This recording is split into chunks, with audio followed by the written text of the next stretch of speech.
Earlier tonight, CBS took us on a stroll down memory lane, celebrating its 50th year of television broadcasting. Yeah, why, what a stroll it was, too. Well, you think about it, Kisa, KSLA is just 6 years younger than our network.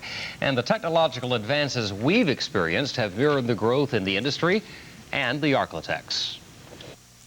You're looking at the best and most innovative technology in Arklatex broadcasting, live Doppler radar. And once again, KSLA is first. Being first is in KSLA's blood, has been for 44 years. Of course, to tell a story that goes back that far, we really need to set the scene a little bit.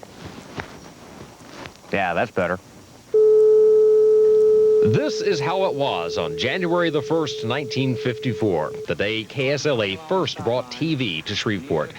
If you're old enough to remember this guy's mug, you'll remember that Channel 12 used to come to you from the Washington Urie Hotel. Well, that building doesn't even exist anymore, and the cutting-edge technology in that first studio bears little resemblance to today's state-of-the-art.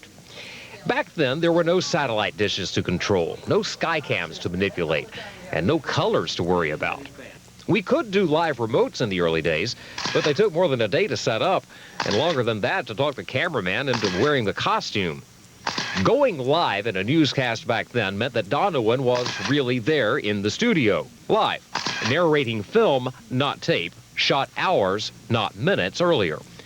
1950s and 60s programming and production techniques seem awfully simplistic compared to what we can do now. Take election coverage, for example. We used to post the latest returns on paper tablets or on overhead projectors. Weather coverage wasn't much more advanced. But technology changed that. It made us better and bigger. The first news team used to be Don and a handful of others providing only 3 15-minute newscasts a day. Well, today our staff of more than 40 works round the clock to bring you more than 3.5 hours each weekday. That's about 22 hours a week, not counting special events. It's been 44 years since Chief Engineer Morris Barton figured out a way to send pictures through the air into a box in your home.